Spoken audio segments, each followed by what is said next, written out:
Hello viewers, welcome to Sadhvi Sahasra vlogs. ఈ వీడియోలో కార్తీక మహాపురాణంను 6వ రోజు పారాయణం చదివి వినిపిస్తాను. ఈ వీడియో కనుక నచ్చినట్లయితే లైక్ చేయండి, షేర్ చేయండి, కమెంట్ చేయండి అండ్ సబ్స్క్రైబ్ చేసుకోండి. ప్లీజ్ సబ్స్క్రైబ్ చేసుకోండి. కార్తీక మహాపురాణము 6వ రోజు పారాయణము. వశిష్ఠ మహర్షి జనక మహారాజుతో, ఓ మహారాజా, కార్తీక మాసంలో శ్రీహరిని ఎవరైతే అవిసె పూలతో పూజిస్తారో వాళ్ళకి చాంద్రాయణ ఫలము కలుగుతుంది. గరికతోనూ కుశలతోనూ పూజించే వాళ్ళు పాప విముక్తులై వైకుంఠమును పొందుతారు. చిత్రవర్ణ వస్త్రాన్ని శ్రీహరికి సమర్పించిన వాళ్ళు మోక్షమును పొందుతారు. కార్తీక స్నానాన్ని ఆచరణ చేసిన వాళ్ళు విష్ణు సన్నిధిని చేరుకుంటారు. దీపమాలికను ఉంచే వాళ్ళు వైకుంఠ పురాణ పాఠకులు శ్రోతలు కూడా విగత పాపులై పరమపదాన్ని చేరుతారు. ఇందుకు ఉదాహరణగా మాత్రాననే సర్వపాపాలను సమయింపచేసేది ఆయురారోగ్యదాయిని అయిన ఒక కథను వినిపిస్తాను విను. పూర్వకాలంలో కళింగ దేశానికి చెందిన మందరుడనే ఒకానొక బ్రాహ్మణుడు స్నానాన్ని సంధ్యావందనాన్ని విసర్జించి పరులకు కూలిపని చేస్తూ ఉండేవాడు. అతనికి పతివ్రత అయిన సర్వ సాముద్రాధికారి శుభలక్షణ సంపన్న అయిన సద్గుణ సముచ్చయము చేత సుశీల అని పిలువబడే భార్య ఉండేది. భర్త ఎంత దుర్మార్గుడైనా కూడా అతని యందు రాగమే తప్ప ద్వేషము లేనిదై పాతివ్రత్య నిష్ఠాపరురాలై ఉండేది. కొన్నాళ్ల తరువాత కూలితో జీవించడం కష్టమని భావించిన మందరుడు అడవికి వెళ్లి ఖడ్గాన్ని ధరించి దారులు కాసి బాటసారులను కొట్టి వారి నుండి ధనమును అపహరిస్తూ కాలం గడపసాగాడు. ఆ దొంగ సొత్తును ఇరుగు పొరుగు దేశాలకు తీసుకొని పోయి అమ్మి ఆ సొమ్ముతో కుటుంబ పోషణ చేసేవాడు. ఒకసారి దొంగతనానికై దారికాసి ఉన్న మందరుడు బాటసారి అయిన ఒకానొక బ్రాహ్మణుని పట్టుకొని అక్కడి మర్రి చెట్టుకు కట్టివేసి ఆ బ్రాహ్మణుని దగ్గర ఉన్న డబ్బునంతా అపహరించాడు. ఇంతలో అటుగా వచ్చిన పరమ క్రూరుడైన ఒక కిరాతకుడు మందరుడి దగ్గర ఉన్న సొమ్మును చూసి మందరుడి దగ్గర ఉన్న సొమ్మును దోచుకోవటానికి మందరుడు బంధించిన ఆ బ్రాహ్మణుని ఇద్దరినీ కూడా చంపేశాడు. ఆ ద్రవ్యాన్ని తాను హరించుకొని ఇంటికి పోబోయాడు. కానీ అదే సమయానికి అక్కడ ఒక పులి మందర బ్రాహ్మణుల నుండి వచ్చే నరవాసనను పసిగట్టిన పక్కనే ఉన్న గుహలో ఉంది. పక్కనే ఉన్న గుహ నుంచి బయటికి వచ్చి కిరాతకుడి మీద దాడి చేసింది. కిరాతకుడు పులి ఒకరితో ఒకరు యుద్ధం చేసుకొని ఆ యుద్ధంలో పులి కిరాతకుడు ఒకేసారి మరణించారు.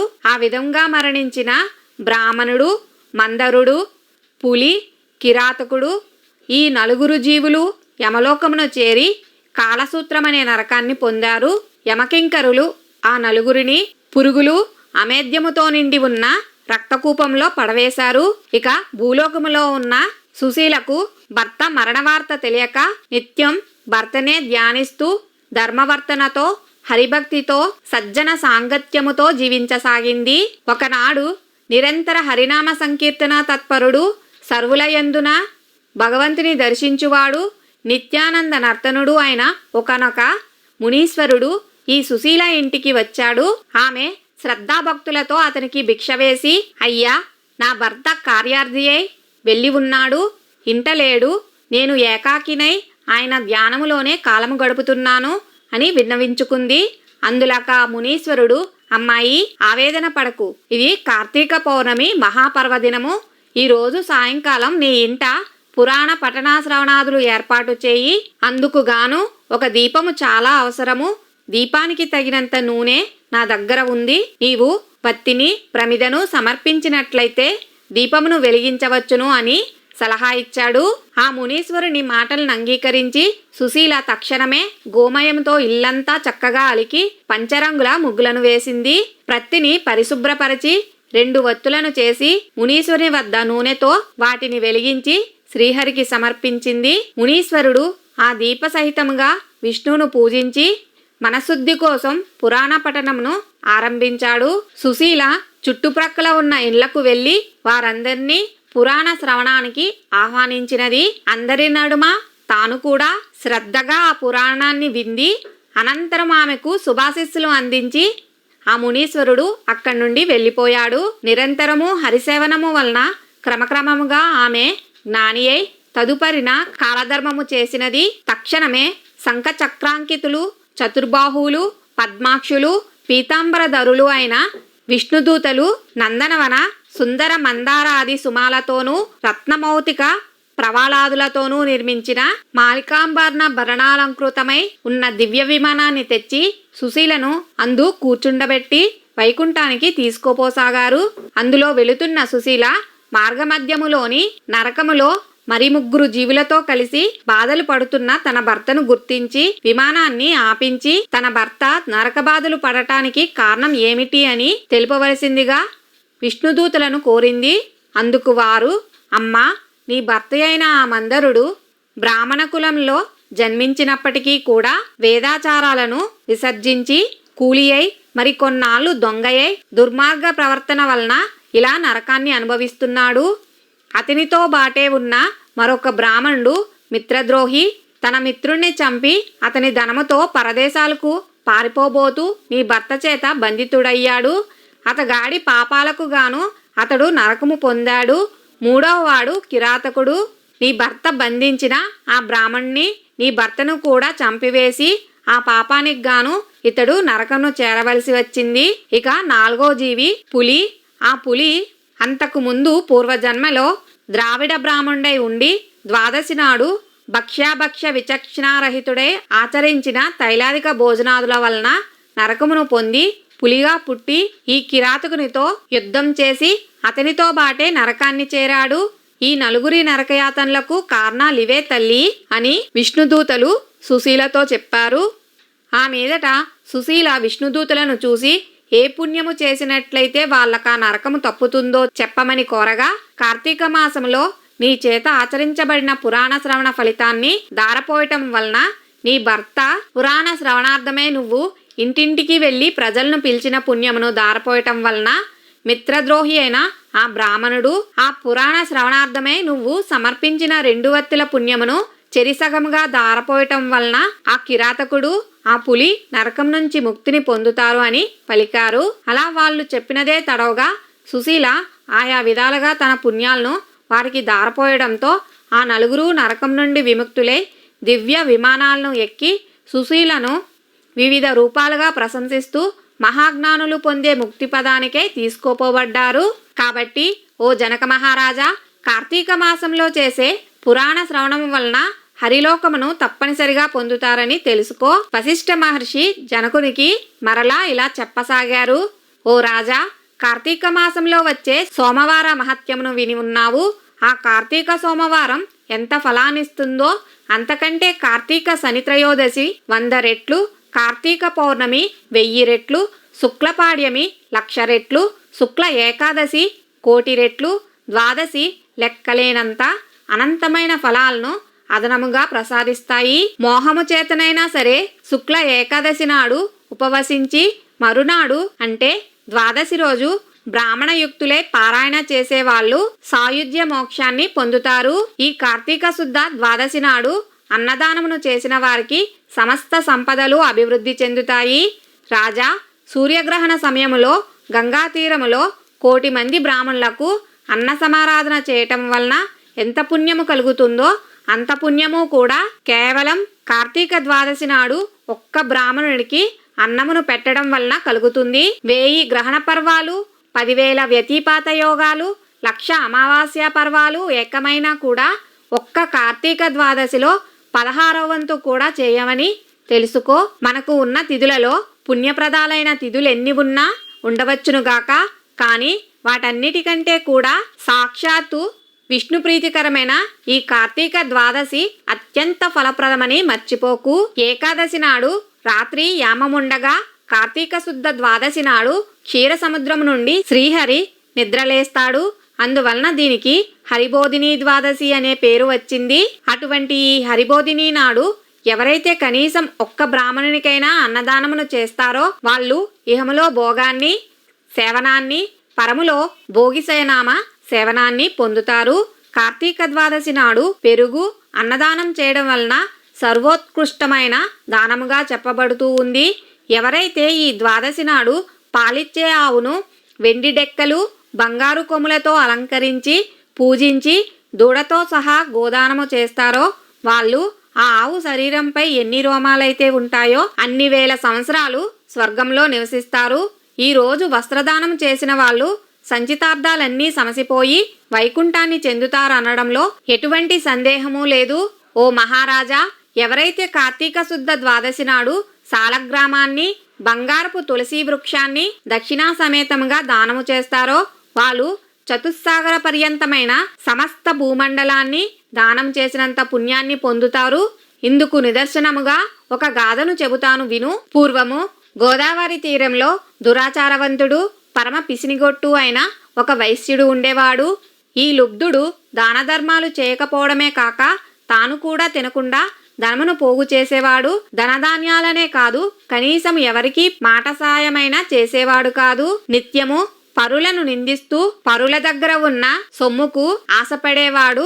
ఈ పిసినిగొట్టు ధనమును వడ్డీలకు తిప్పుతూ అంతకంతకు ద్రవ్యాన్ని పెంచుకోసాగాడు. ఒకానొకసారి ఈ లుబ్ధుడొక బ్రాహ్మణునికి ఇచ్చిన అప్పును రాబట్టుకోవడం కోసం అతని గ్రామానికి వెళ్లి తానిచ్చిన బాకీని వడ్డీతో సహా ఆ క్షణమే చెల్లించవలసిందిగా పట్టుబట్టాడు. అందుకు బ్రాహ్మణుడు, రుణదాత, నేను నీ బాకీ ఎగవేసేవాడిని కాను. ఎందుకంటావేమో, యోజీవతి రుణీ నిత్యం నియమం కల్పమస్నుతే పశ్చాత్తస్య సుతో భూత్వా తత్సర్వం ప్రతిదాస్యతి. ఎవడైతే రుణం తీర్చకుండానే పోతాడో వాడు మరుసటి జన్మలో రుణదాతకు సంతురూపముగా జన్మించి ఆ రుణాన్ని చెల్లుబెట్టుకోవలసి వస్తుంది. అందుచేత ఏదో విధంగా సంపాదించి ఈ మాసానికల్లా నీ రుణం చెల్లుబెడతాను, అంతవరకు ఓర్పు వహించి ఉండు అని చెప్పాడు.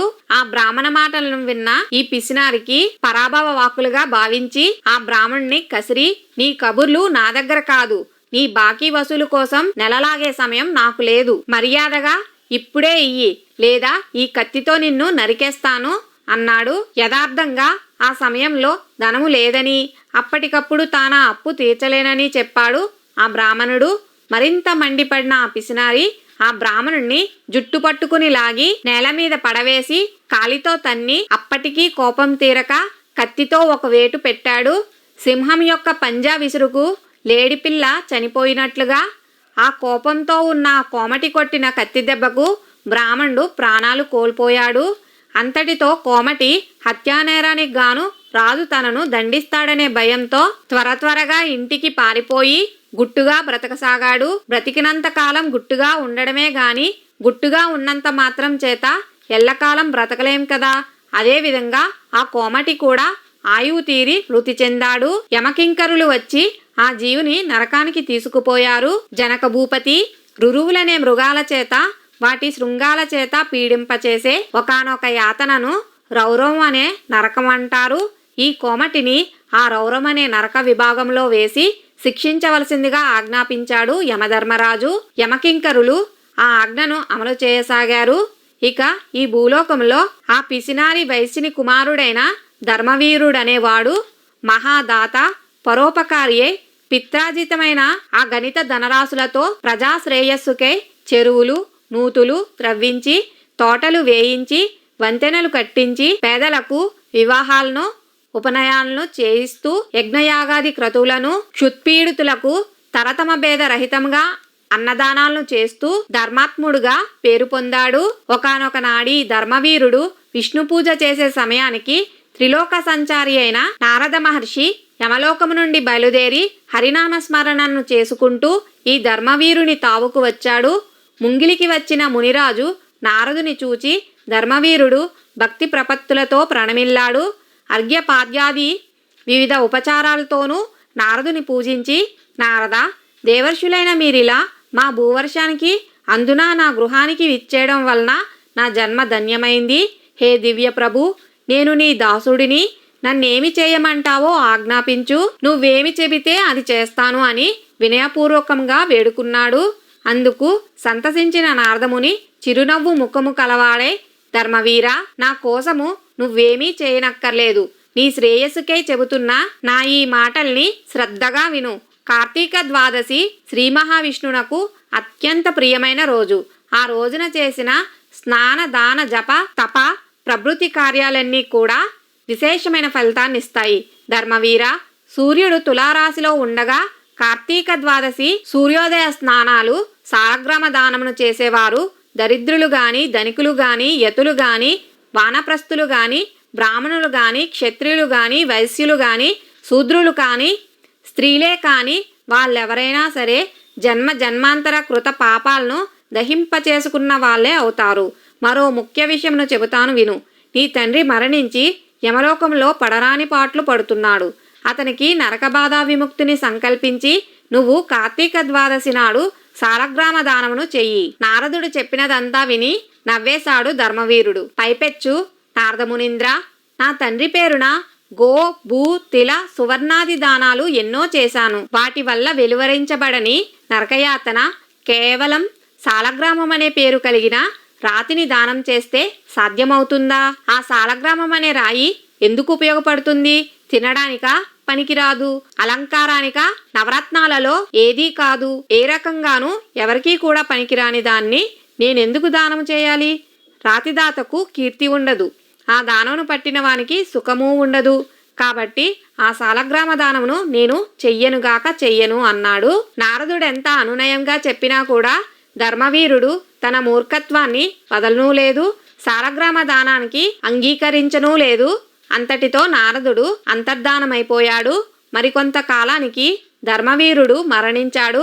గౌరవనీయులు సర్వహితాత్ములు అయిన పెద్దల మాటలను పాటించని పాపానికి సాలగ్రామ దానము చేయకపోవడము వలన నరకగతుడే అనంతరము 3 మారులు పులిగాను, 3 సార్లు కోతిగాను, 5 సార్లు ఆబోతుగాను, 10 పర్యాయాలు స్త్రీగాను జన్మించి వైదవ్య పీడను పొందడం జరిగింది. పునః 11వ జన్మలో కూడా ఒకానొక యాచకుని పుత్రికగా జన్మించవలసి వచ్చింది.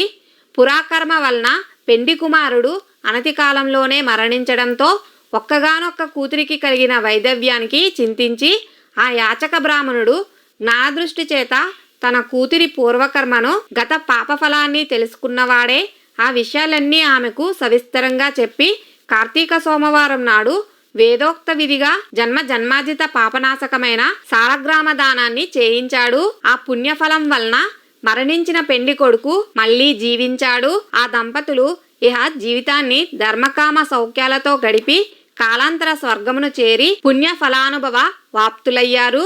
తదుపరి ధర్మవీరుడు 23వ జన్మగా ఒక బ్రాహ్మణుని ఇంట శిశువుగా పుట్టి పూర్వజన్మలో చేసిన మహత్వపూర్వక సాలగ్రామ దాన పుణ్య విశేషము వలన జ్ఞాని అయి ప్రతివర్ష ప్రయుక్త కార్తీక సోమవారము పర్వదినాలలో సాలగ్రామ దానాన్ని ఆచరిస్తూ ఆ పుణ్యఫలముగా మోక్షప్రాప్తుడయ్యాడు. ఇతగాడి సాలగ్రామ దాన మహాపుణ్యము వలన రౌరోగతుడైన ఇతని తండ్రి కూడా నరకము నుండి విముక్తుడయ్యాడు. కాబట్టి జనక మహారాజా, కార్తీక మాసంలో సాలగ్రామ దానము చేత విష్ణువు ఎంతో సంతోషించి విశేష పుణ్యాన్ని కల్పిస్తాడని గుర్తుపెట్టుకో. ఎంతటి పాపానికైనా సరే కార్తీక మాసంలో సాలగ్రామ దానమును చేయడమే సర్వోత్తమమైన ప్రాయశ్చిత్తము. ఇంతకు మించిన ప్రాయశ్చిత్తం మరొకటి లేదు అనడంలో ఏమాత్రము అతిశయోక్తి లేదు. ఇక్కడితో కార్తీక మహాపురాణము 6వ రోజు పారాయణము సమాప్తము.